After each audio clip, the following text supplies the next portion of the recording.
So this will be ear notches 1-7, 1-8. It'll be lot 14 choice. So the ones, this is a sow that we purchased from Kurt Morgan in his bred sale.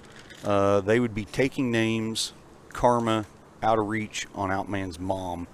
The grandma of these gilts would be the mother of it'd be the grandmother of the third overall crossbred gilt at the Indiana State Fair last year that Sydney Laudermilk had showed, as well as Backlash at the collection, Inexpensive Taste at Han Genetics. And I know both of those boars, Backlash, Expensive Taste, are getting along extremely well here this spring.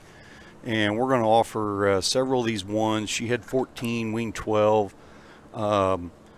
We're, extremely fired up knowing how the pigs out of the grandma did there a year ago, and just kind of that genetic line, and seeing these pigs, we're extremely pumped about them and fired up about them. And so we're going to actually keep a gilt out of this litter. So we're going to offer a choice on these two blues, and then we'll have two more here later to offer as well.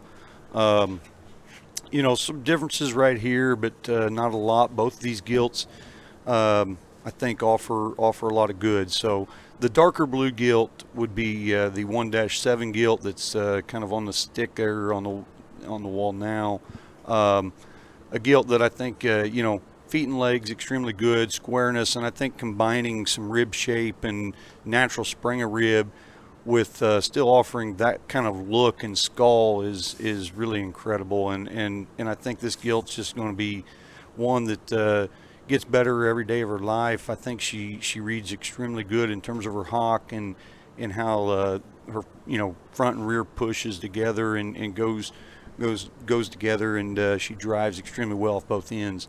The 8 gilt that would be at the back, the wider belted gilt, another one that's probably a little more immature than in some of in the litter, and there's some size variance in that litter. When you get 12 pigs on a gilt litter, it kind of happens. But another one that reads to me is one that's just ultra correct, good in terms of the height of her shoulder, got really good extension while still offering some skull, and this gilt's natural Springer rib again is extremely good. Maybe not as heavy as structured as the darker blued gilt, but I think enough. And both these gilts I think can get along extremely well all summer long, and not only that, I think they would make great sows when you go back and lay into the herd, knowing what they've done, what the grandma's done for Troy, or what the grandma did for the litter that Troy raised there last year. And coming from Kurt,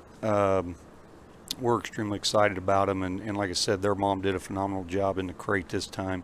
So two gilts that we're really high on. I think both offer a lot of good things, and again, we're going to sell a choice on these two gilts. We'll be keeping one and offer the other one.